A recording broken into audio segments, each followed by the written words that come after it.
Hello viewers, আসসালামু আলাইকুম। This is Atik Rahman Shrabon, advocate, Dhaka জাজ court, legal practitioner, Bangladesh supreme court. নতুন একটি আইনি টপিক আজকে আপনাদের সাথে শেয়ার করব।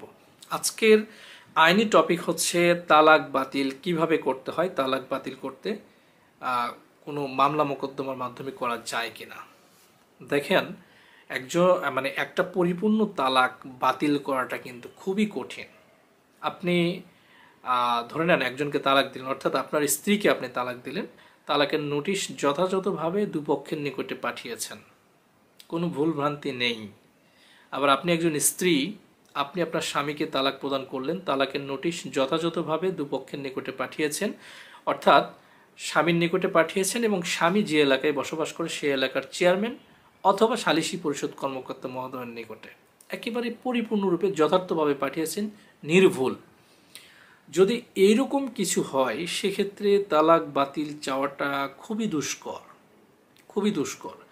তবে অনেক সময় দেখা যায় যে স্বামী তালাক দিলেন অথবা স্ত্রী তালাক দিলেন, তাদের বাচ্চা কাচ্চা আছে বা স্পর্শকাতর কোনো ইস্যুজ আছে, সেক্ষেত্রে দাম্পত্য সম্পর্ক পুনরুদ্ধারের মামলা করে আদালতে সেই তালাকের যে মেয়াদটা এটা স্থগিতাদেশ চাওয়া যেতে পারে।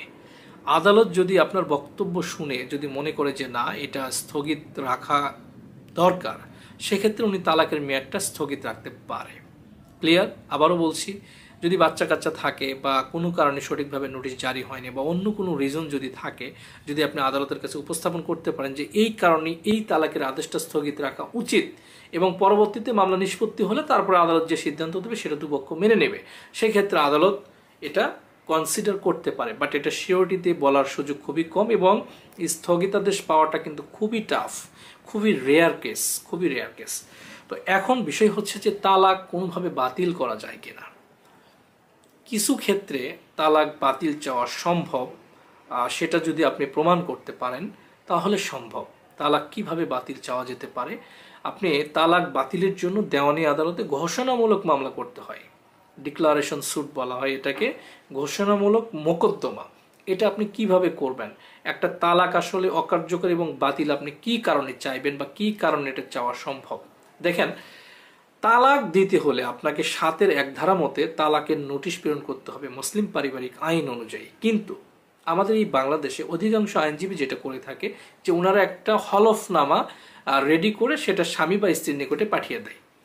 তো ওনারা কিন্তু ঠিকঠাক মতো এই বিষয়টা হয়তো প্রপারলি জানে কি না, আই ডোন্ট নো এটা কি কারণে ওনারা করে। এটা অধিকাংশ ক্ষেত্রেই আমাদের কাছে আসে এরকম প্রশ্ন যে একজন আইনজীবীর একটা হলফনামা আমার কাছে পাঠিয়েছে, কোনো তালাকের নোটিশ প্রদান করা হয়নি, 7-1 ধারার মধ্যে কোনো নোটিশ প্রদান করা হয়নি, শুধুমাত্র একটি হলফনামা, একটা ঘোষণা পাঠিয়েছে যে সে আমাকে তালাক প্রদান করছে, এই সেই যা লেখা থাকে নর্মালি হলফনামার মধ্যে। দেখেন, একটা হলফনামা দিয়ে তালাক কখনোই সম্ভব নয়। হলফনামা ইটস জাস্ট আ ডিক্লারেশন, এটা একটা ঘোষণা। আপনি যখন কোনো ব্যক্তিকে তালাক প্রদান করবেন মুসলিম পারিবারিক আইন অনুযায়ী অবশ্যই আপনাকে 7-1 ধারার বিধান মোতাবেক একটা নোটিশ প্রদান করতে হবে। আপনি যদি এই নোটিশটা প্রদান না করেন তাহলে এটা তালাক হিসেবে কার্যকরী হবে না। তো যদি এরকম হয় যে আপনার স্বামী অথবা আপনার স্ত্রী আপনাকে যে নোটিশটা পাঠিয়েছে এটা নোটিশ পাঠায়নি, শুধুমাত্র একটা হলফনামা পাঠিয়েছে, তাহলে কিন্তু আপনি সেই হলফনামাটাকে অকার্যকরভাবে ঘোষণা চেয়ে আপনার এই তালাকটা অকার্যকর করতে চাইতে পারেন।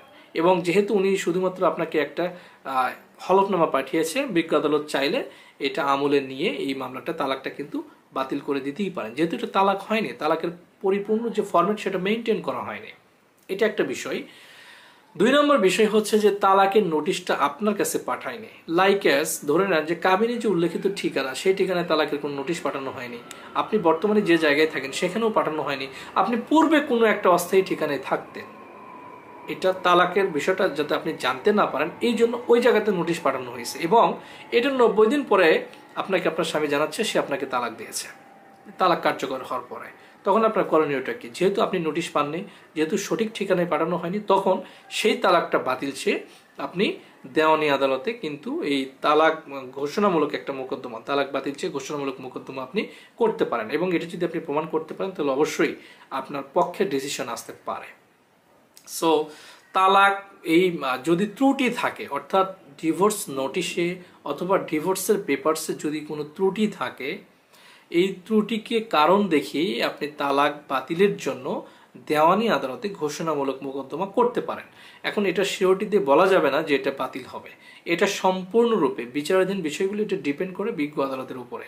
তবে আপনার উপস্থাপন, আপনার ডকুমেন্ট সবকিছু যদি আপনি সঠিকভাবে আদালতে উপস্থাপন করতে পারেন, আদালত অবশ্যই একটা পজিটিভ আদেশ আপনাকে দেবে। তো যাই হোক, তালাক বাতিল কিভাবে করতে হয়, কেমনি চাইবেন, সে বিষয়টা অবশ্যই আপনাদেরকে জানিয়েছি। তারপরেও এ সংক্রান্ত কোনো প্রশ্ন থাকলে কমেন্ট সেকশনে কমেন্ট করে জানাবেন। আসসালামু আলাইকুম।